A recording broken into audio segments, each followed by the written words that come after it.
Hi, hiya. It's so nice to have you on the show. How are you doing today? Good. Thank you so much for having me. I'm doing fantastic. Beautiful. And thank you so very much for being here. And you see, I love to thank my guest for two main things. And apparently, it has now become an anthem because I say this all the time. Firstly, I want to thank you for investing in yourself. You see, you are on this platform right now because you invested in yourself. And oftentimes I love to make reference to the amazing mango tree. You see, I was on this particular road some months back and there was this tall, unattractive mango tree by the roadside. And the mango tree didn't really catch my attention. Why? Because it's got no fruits on it and it looks so dry and you see, I just walked past it. But you see, just recently I was on that same road and this time around something changed.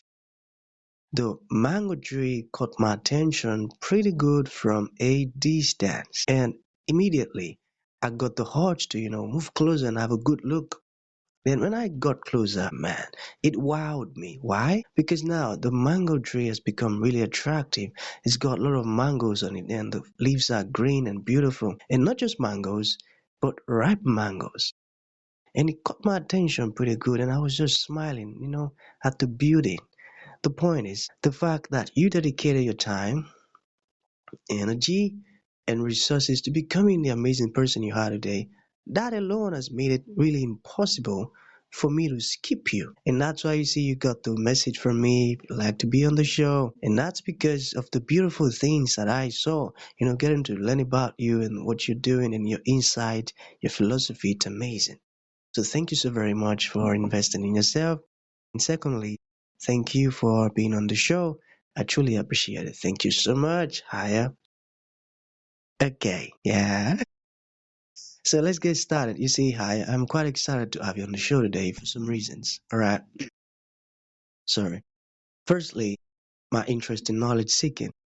You see, I believe in order to transition from a terrible situation to that of a beautiful one, I believe it takes the application of knowledge, not just knowledge, but the application of it. And you see, Haya, ever since I discovered that light in the Hebrew means knowledge and darkness means ignorance, I've been so keen to knowledge seeking because I do not want to remain in the dark. So that's going to make our conversation today very important to me and even to the listeners. The second reason why I'm excited to have the amazing Haya on the show is for the sake of the listeners.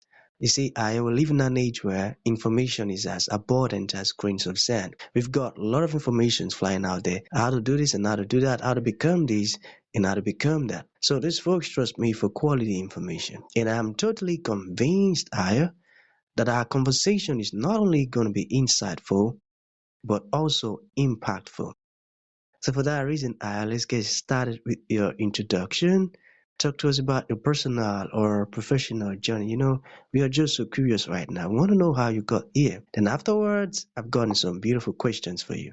Okay, Aya, over to you. Thank you so much, Elijah. What a beautiful introduction. Really humbling. So, hey guys, my name is Chaya Garcia. I'm a relationship expert and dating coach. I have spent the past 20 years studying one topic, which is why two people choose each other and how come some of them have a sustainable, healthy marriage and some of them fall apart and have loveless and unhealthy marriages and relationships. And really, the answer that is the fundamental basis to all of the work that I've studied and all the different experts is self-love. If we don't learn how to love ourselves and how to be the light in our own lives and how to see our darkness and heal our own wounds versus having somebody else try to heal us or have somebody else try to love us or try to seek out our own needs from someone else, if we can shift that energy from somebody else making me okay to I know how to make myself okay because I love myself and am committed to myself, then we can really transform everything in our life, including and especially our relationships. So the way that I started was basically I attracted addicts since I was 20, from like my whole life.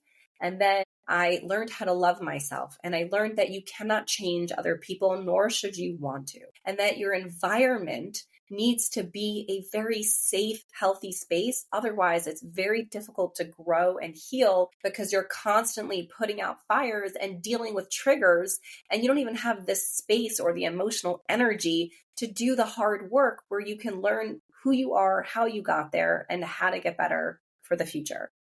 So I did that work a lot. I started going to 12-step program and getting healers and mentors and reading so many books on self-love, codependency, addiction, sustainable marriages, all of these fantastic and fascinating topics. And I realized that I wasn't loving myself enough, which created me to have a lot of fear around abandonment because I didn't have enough love on my own from myself, that it was just too scary to leave the people in my life who weren't good for me. But once I was able to learn how to love myself and be kind to myself and not criticize myself and not eat or drink things that I knew would hurt me, then I was able to have more safe space inside myself to walk away from the people who weren't good for me. Powerful words from Maya. You see, when I discovered what you just mentioned some years ago, it really helped me pretty good, I tell you. When I realized that, I was finding it difficult to extend love to others, then it was so tough for me that I just couldn't love others genuinely. I found it really difficult to do so. Then I received the divine knowledge, and it occurred to me by the Spirit of God that you cannot give what you do not have. He then further said, you'll find it difficult to love others because you do not love yourself. So you cannot extend love to them because you lack it. And that's just the summary of everything you've been saying, that you have to love yourself first. And recently, I was speaking to a man, he said he loves his wife so much, and I was excited about it. Then he said something. He said, my wife is my happiness. And I said, oh man, that's a very wrong statement. Your happiness shouldn't depend on anyone other than you. If you cannot make yourself happy until someone else does so, then that's a very risky game. I said, your wife should only be contributing to your happiness, not that she is your happiness. She should contribute to the fact that you are happy. And that's why you see, now that you are not happy yourself now and you expect her to make you happy, then there will be a lot of issues. So I got your point, and that's a beautiful one you're doing. And that's a very important topic. You see, I believe if many folks can get to understand this truth you're teaching, we might have long lasting marriages. So that's going to lead to the very first question. Let's say someone said, okay, Aya, I listened to the podcast and I've got a message. I've got a question rather. How do I know if my marriage will last? What would your response be? Well, I would ask them, hopefully they would ask me this question before they got married. And I would ask them, let's say, if they were dating for marriage, to ask them how much time they've devoted to getting to know themselves. A lot of times when people date, they get to know the other person, what the other person likes, what the other person doesn't like, what pisses off that person, what that other person likes for dinner, where that other person likes to go, what movies that other person likes, and what values. And then they don't really spend a lot of time sitting with themselves saying, what do I value? What do I want for my children? How do I want to raise my kids? What do I want my home to look like, to feel like? Is my husband home a lot, or is he, away on business a lot? Do we have guests in our house, or are we like living in the middle of nowhere and we don't really have anyone coming through? Do we value family and want them regularly in our home, or do we not value our family and we are, again, very far away in a different country and closed off? Are we Jewish or Christian or Muslim and want to continue our culture, our traditions, our faith to our children or not? And a lot of times people don't even take the time to date themselves before they get married, or to marry themselves before they get married to someone else. And what this does is that it leads life by default versus design. Because you can fall in love and then forget all of your values and beliefs of what are important to you because you're in love and you just want it to work out. But if you take the time to date and marry yourself before you choose who to marry, you can ask yourself these really important, necessary, hard, and essential questions that then you have non-negotiables. And if you're like Jewish and you want to have Hanukkah in your house, then marrying someone who wants Christmas in their house, it just wouldn't line up with the practical application of how you have faith and God in your home. And if you're, Muslim and you don't want a Christmas tree, but they're Christian and they want a Christmas tree and Easter and everything like that, then you don't get to pass the traditions, the culture, the family life all onto your kids, which meant so much to you if you would have just asked yourself, is this a value or not? And we have to understand that divinity and God and spirituality are part of our growth from here till forever. So we need to ask ourselves these important questions of what we want our home to look like by dating ourselves first and getting to know what we need and value in our life, in our marriage, and with our children. Powerful response. That was a beautiful one. Very insightful, and I got it. So, second question, is love enough for marriage? No, not even a little bit. Love is not enough for marriage to be healthy or to be sustainable at all. Most people who get divorced still love the people that they are not married to anymore. So many people who break up with the person they were dating still love the person that they were dating. Love is just not a component to make the decision of who to marry. Love is something that comes by default of time and energy and a safe space and how much that person gives to us and how much we give to them. In Hebrew, the root of love is the word love in Hebrew is ahava. And the root of ahava is hav, which means to give. So really love comes when we're giving our time, our energy, our resources to someone else, and they're giving our time, energy, and resources to us. And that's what develops the love. But the love, just because we care for someone, doesn't mean that we also don't fall apart. We can have people who love us and still fall apart because there was no sustainability. And just one more example, like a mother can love her child, but also neglect her and also not be there for her and also not, time to taking care, even though she loves her child. So love is just a very misunderstood concept, but it's definitely not enough for a marriage. What you need to have in a marriage that's sustainable is similar values and beliefs and vision of what you want your life to look like. So you need to go to the end of your life when you're 120 years old on your deathbed and say, what did I want my life to look like? Did I want my kids to have the same faith and traditions I grew up with? Did I want to be lonely? Did I want to be away from my family? Did I want money? Did I want sobriety? Do I want stability? You have to go backwards and say, what kind of life would make me feel proud and fulfilled? And a lot of times it's spirituality and sobriety. You need someone who doesn't drink where it's an issue, doesn't smoke pot, isn't watching pornography, isn't smoking marijuana, isn't vaping. People who know how to handle reality versus escaping it. So sobriety, which is not, spoken about enough, because in American culture, smoking pot and drinking alcohol and watching pornography and vaping and smoking cigarettes are normal when it's really a very destructive source of stability. And then spirituality. As we age and when we have children, our spiritual and our soul come to life in a very different and stronger way. And so most of the times, if people don't value their faith and their spirituality and their connection to God, and then they can just choose someone who doesn't have the same belief in God or the same faith as them. And then when the children come and they want to take them here and they want to go to Ramadan and this one wants into Christmas tree, or this one wants a menorah and this one wants, to go to Easter, and they're two totally different practical lifestyles, practical things that you do with your kids, that you teach with your children, then it just falls apart. So love is not even close to being enough. Amazing. Every of your words are filled with incredible insights. And you see, while you were answering that question about if love is enough for marriage or not, I was waiting for you to say a particular word. And when you said it, I said, yes, that is it, vision. And that's a very important aspect, I tell you. And I feel like you shouldn't marry for love, but you should want to unite yourself with someone because you both share the same God-given vision. You know where you're headed, and once you know where you're going to in life, no matter what anyone says, to folks who are determined, they wouldn't listen. No matter the persecution and the challenges that comes their way, they wouldn't give in for all of those things because they know where they're headed. So that's a beautiful response. I got that. So we have one more to go.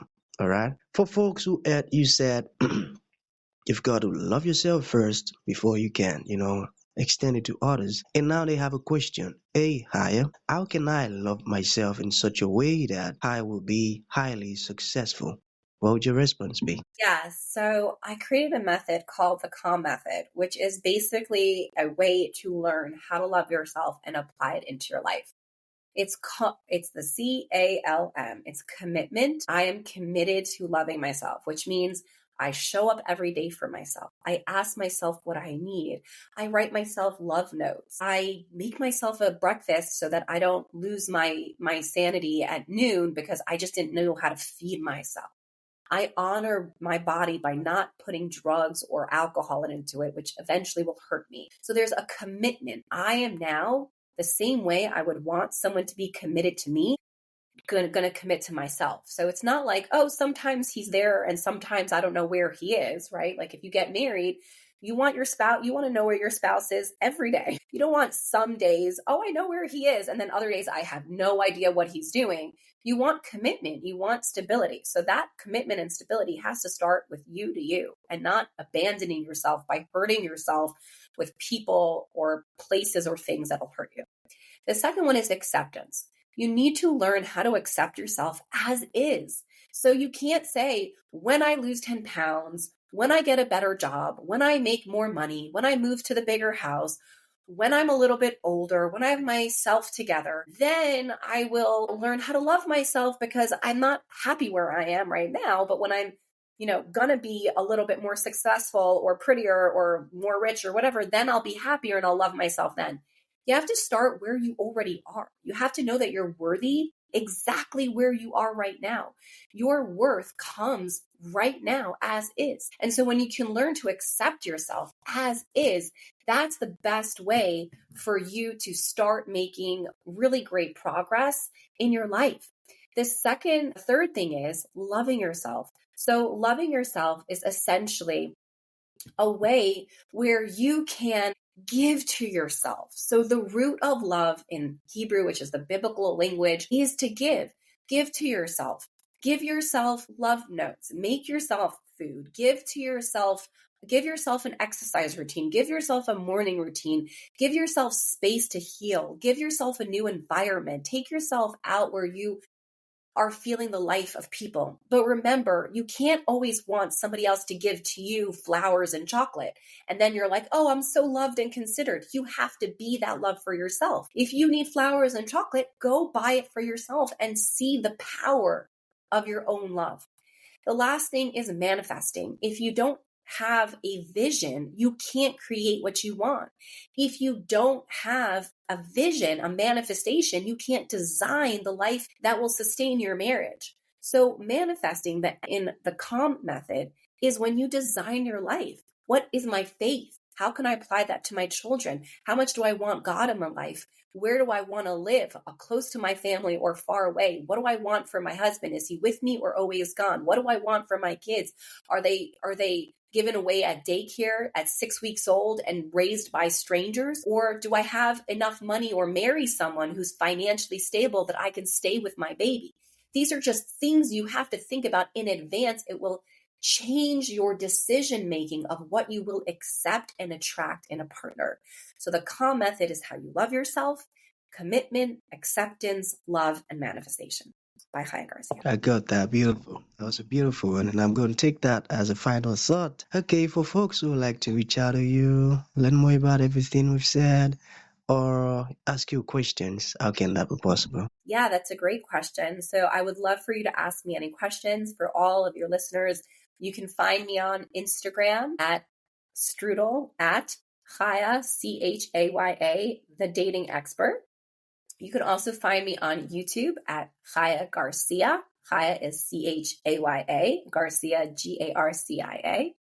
And you can send me an email at chaya@chayasarah.com. So again, Chaya at Chaya, Sarah, Sarah.com. So those are the two ways you can find me on YouTube, on Instagram. I'm also on Facebook, just my name, Chaya Garcia. So send me those emails. I have an amazing challenge on a 5-day How to Love Yourself free challenge coming up, so you can really implement those tools on loving yourself and attracting your best relationship. Beautiful. That was a great one. So that's going to be the end of the show. Haya, thank you for coming and thank you for blessing our ears and minds with this amazing stuff. It means a whole lot. Thank you. Thank you so much, Elijah. You are such a pleasure to meet with. I look forward to connecting with you in the future. Thank you for having me on your show and have an amazing day, guys. I look forward to hearing from you. And thank you so much, Elijah.